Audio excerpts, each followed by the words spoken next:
ആ മോളെന്ന് പറഞ്ഞേ. ആ ആ ആ എന്നാ പോട്ടെ എന്നാ പോട്ടെ പോട്ടെ പോട്ടെ പോട്ടെ. മോൾ ആനയെ കണ്ടിട്ടില്ലേ? എത്രയും വലിപ്പമുണ്ട് ആനയ്ക്ക്? വലിയത്. ആ ഇനി പറഞ്ഞേ. ആന. ആ ആന. ഞങ്ങൾ ഒരുപാട് ശ്രമിച്ചതാ അങ്കിൾ, അവൾക്ക് മിണ്ടാൻ പറ്റുന്നില്ല. മെന്റൽ ഷോക്കാണത്രേ, ഒരു ട്രീറ്റ്മെന്റും ഫലിക്കുന്നില്ല. അതൊക്കെ പണ്ടല്ലേ, ഇപ്പൊ മുത്തച്ഛൻ വന്നില്ലേ. മഞ്ജു മോള് മുത്തച്ഛനെ നോക്കി മുത്തച്ഛാന്ന് വിളിക്കും അല്ലേ? അല്ലെങ്കിൽ വേണ്ട, അല്ലെങ്കിൽ വേണ്ട. അമ്മ പറഞ്ഞേ. അമ്മ.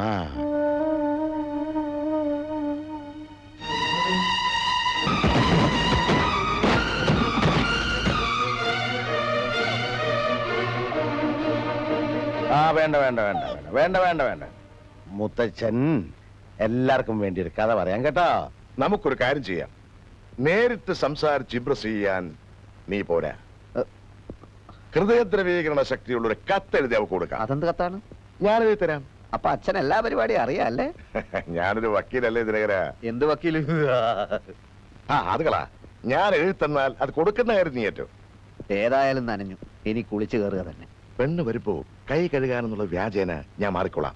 ആ തക്കത്തിൽ കൊടുത്തേക്കണം. വരുന്നുണ്ടെന്ന് തോന്നുന്നു. കെട്ടടി കെട്ടടി. ആ മോള് വരൂ. അങ്കിള് കഴിച്ചോളൂ.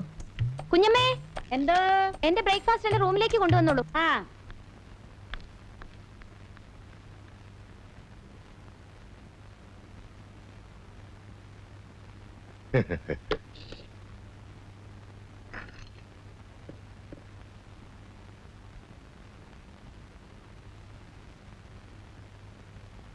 ഇനി ഒന്നും നോക്കാനില്ല. കത്ത് ദോശക്കടയിലേക്ക് കയറ്റിക്കോ. കത്ത് ദോശക്കടയിലേക്ക് കയറ്റിക്കോ.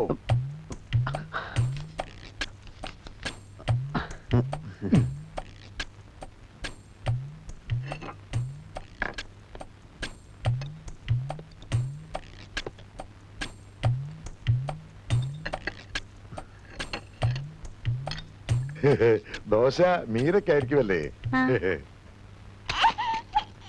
അയ്യോ അയ്യോ, എന്റെ മോള് വീണോ? പോട്ടെ പോട്ടെ പോട്ടെ. കരയണ്ട കേട്ടോ, കരയണ്ട. ചേച്ചി ഒരു കാര്യം കാണിച്ചു തരാം കേട്ടോ.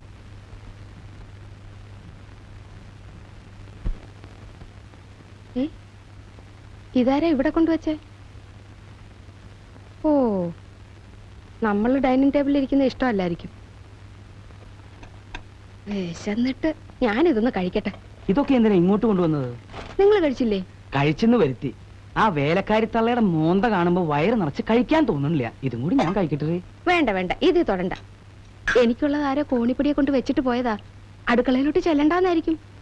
എന്നാ കുടിക്കാൻ ഒരു ഗ്ലാസ് വെള്ളം എടുത്തുണ്ടോ? വെള്ളമൊക്കെ എടുത്തോണ്ട് തരാം, പക്ഷെ ഇത് തൊടരുത്. ഞാൻ ആകെ വിശന്നിരിക്കുക. ഞാൻ തൊടില്ല.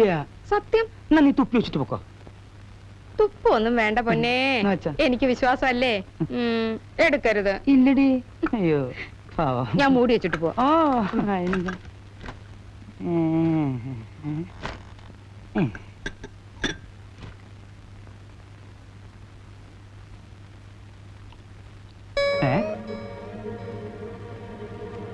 ഇതെന്താ ഇതിലൊരു എഴുത്ത്? എന്റെ ഓമ വിധി കേൾക്കാൻ കാത്തു നിൽക്കുന്ന ഒന്നാം പ്രതിയെപ്പോലെ എന്റെ ഹൃദയം പെരുമ്പറ കൊട്ടുകയാണ്. പറയൂ, വിധി പറയൂ. എന്നെ ഇഷ്ടമാണ് എന്നായിരിക്കണം ആ വിധി. ഇഷ്ടമല്ല എന്ന് പറഞ്ഞാൽ ഞാൻ തളർന്നു പോവും. എനിക്കറിയാം, എന്റെ ഹൃദയേശ്വരിയും ഞാനുമായുള്ള ബന്ധത്തിനെതിരെ ശബ്ദമുയർത്താനും വാദങ്ങൾ ഉന്നയിക്കാനും തൽപര കക്ഷികൾ നിരവധി ഉണ്ടെന്ന്. ഈ കക്ഷികൾ നമ്മുടെ ശത്രുക്കളാണ്. അതുകൊണ്ട് ഭവതിയുടെ ഹൃദയമാകുന്ന സുപ്രീം കോർട്ടിൽ ഞാൻ സമർപ്പിക്കുകയാണ് ഈ പ്രേമഹർജി. എത്രയും പെട്ടെന്ന് നമ്മൾ ഒന്നായി തീരാൻ ദയവുണ്ടാവണം. പറയൂ, ഇനിയെങ്കിലും വിധി പറയൂ എന്ന് ഭവതിയുടെ പ്രേമഭിക്ഷന്തേ. രണ്ട് കാലമാടന്മാരും കൂടെ ഇരുന്ന് അങ്ങ് വെട്ടി വിഴുങ്ങ. ഇതെന്ന് മുതൽ തുടങ്ങി? വളരെ കൊല്ലങ്ങളായോ? എന്തായി ചോദിക്കുന്നേ? ഹൃദയമാകുന്ന സുപ്രീം കോർട്ടിൽ കിടന്നിട്ടുള്ള ഈ കളി തുടങ്ങിയിട്ട് എത്ര കാലമായെന്ന് ഞാൻ ചോദിച്ചത്. എന്റെ ഭഗവാനെ, പെട്ടെന്ന് ഈ മനുഷ്യന് വട്ടായി പോയോ? ഇനി ഒന്നു മാത്രം അറിഞ്ഞാൽ മതി. നീ പ്രസവിച്ചതും എന്റേതെന്ന് പറയപ്പെടുന്നതായ ആ 2 മക്കളുടെ യഥാർത്ഥ അച്ഛൻ ഞാൻ തന്നെയാണോടി? തോന്നിയാസം പറഞ്ഞാലുണ്ടല്ലോ. അയ്യോ നിന്നെ നീ കൊല്ലുടി. ഞാൻ പല വീട്ടിലും കേട്ടത്. ഈശോന്റെ വീട്ടിലാ. അയ്യോ, എന്നെ തള്ളിയിടാ നീ. നീ അത് ശരിയാക്കി തരാം. മാറിക്കടോ. അടിച്ചു മരിക്കണമെന്നല്ലേ റോഡോട് ഇറങ്ങിക്കോ, ഇതിനകത്ത് പറ്റത്തില്ല. എനിക്ക് മനസ്സിലാവാത്തത്.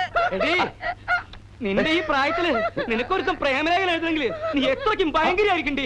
അവനെ നീ എങ്ങനെ വല വീശി പിടിച്ചടി?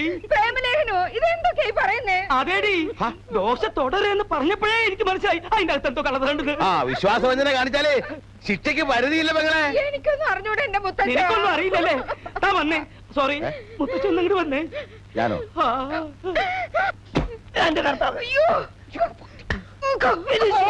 അയ്യോ എന്റെ പുറത്തിരിക്കാ. ഇതെന്ത് മാരണം? എന്റെ മാതാവേ, മിണ്ടരുത്.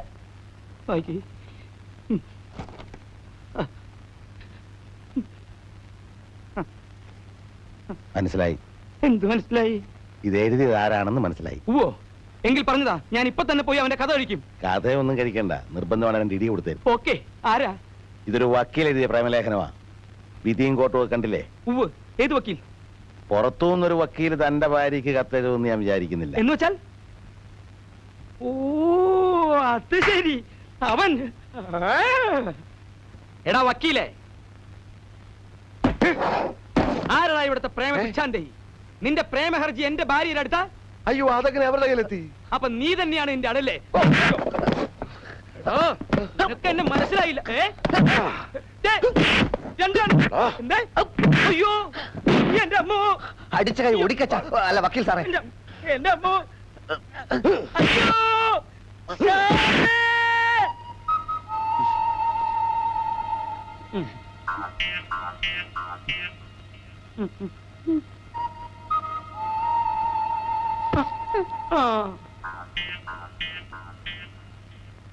നല്ല വേദനയുണ്ടോ? നല്ല സുഖമുണ്ട്. കാള പറ്റുമെന്ന് കേട്ടപ്പോഴത്തേക്കും നിങ്ങൾ എന്തിനാ കയറെടുക്കാൻ ഓടിയത്? യൂണിഫോം ഇല്ലാത്തപ്പോ ഏത് കൊച്ചുകുട്ടിക്കും നിങ്ങളെ തല്ലി താഴ്ത്തിടാൻ പറ്റുമെന്ന് ആലോചിക്കാത്ത എന്താ? ഞാൻ എന്തു കുറ്റം ചെയ്തിട്ടാ നിരപരാധിയായി എന്നെ നിങ്ങൾ തല്ലിയത്? നിരപരാധികളെ തല്ലുന്നത് നിങ്ങൾ പോലീസുകാരുടെ പതിവാക്കി എടുത്തിരിക്കുകയാണോ? ശാന്തേ, എന്റെ വലത് കൈ എനിക്ക് ഇപ്പോഴും പൊക്കാം. ആ, ഇതാ കുഴപ്പം. ആ പൊണ്ണത്തടിയും ഗോതമ്പ് ദോശയ്ക്കടിയിൽ ഒരു കത്ത് വെച്ച ഉടനെ ഞാനങ്ങ് മയങ്ങി പോകുന്നു നിങ്ങൾ കരുതിയോ? സത്യം പറ, വാക്കുകൊണ്ടോ നോട്ടം കൊണ്ടോ നീ അവനെ പ്രോത്സാഹിപ്പിച്ചോ? ദേ, യേശുക്രിസ്തു ബൈബിളിൽ പറഞ്ഞിരിക്കുന്ന എന്താണെന്നറിയോ? ഭാര്യയെ അവിശ്വസിക്കുന്നവൻ ചൊറി പിടിച്ച് ചാവുന്ന. എന്നാ നീ എന്റെ തലയെ തൊട്ട് സത്യം ചെയ്യ്, അവനിലേക്ക് നിന്റെ മനസ്സ് ചാഞ്ഞിട്ടില്ല. ആ മണ്ടൻ വക്കീലിലേക്കല്ല, മമ്മൂട്ടിയോടോ മോഹൻലാലിനോടോ പോലും എന്റെ മനസ്സ് ചാഞ്ഞിട്ടില്ല. ഇനി ചായവേ ഇല്ല. നാളെ നാളെ നാളെ നാളെ നാളെ കഴിഞ്ഞ് മറ്റന്നാൾ, നാളെ കഴിഞ്ഞ് മറ്റന്നാൾ മണിക്കൂറുകൾ മാത്രം എണ്ണപ്പെട്ടുകൊണ്ടിരിക്കുന്ന കേരളത്തിന്റെ ടിക്കറ്റുകൾ 25 ലക്ഷവും മാരുതി കാർ. 10 ലക്ഷം ഏതാ? ഇത് കർണാടക ദസറ ബമ്പർ. കേരളം 25 ലക്ഷം. തമിഴ്നാട് പൊങ്കൽ ബമ്പർ.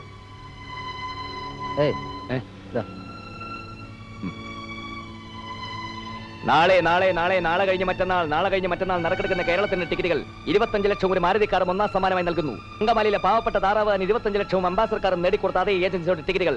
ഭാഗ്യദേവത നിങ്ങളെ മാടി മാടി വിളിക്കുകയാണ് സഹോദര. നിങ്ങൾക്കറിയില്ലല്ലോ, ഈ ഒരു പ്രശ്നത്തിന്റെ പേര് ഞാനും കുര്യച്ചനുമായിട്ട് ശരിക്കൊന്നും ഒരസിരിക്കുക. നിങ്ങൾ ഒരസ് തീ ഉണ്ടാക്കുക, എന്ത് വേണേലും ചെയ്തു. അന്നേ ഞാൻ പറഞ്ഞാണല്ലോ നിങ്ങളുടെ ഫാക്ടറി ജോലിക്ക് എന്റെ ഡോഗ് വരുന്നു. ആ ഒരു തെറ്റ് പറ്റിയാൽ തിരുത്താൻ ശ്രമിക്കുന്ന ഒരു തെറ്റാണോ? നിങ്ങൾ തിരുത്തണ്ടെന്ന്. പാവപ്പെട്ടവർ നിങ്ങൾ ഇനിയും തല്ലി ചതക്കണം.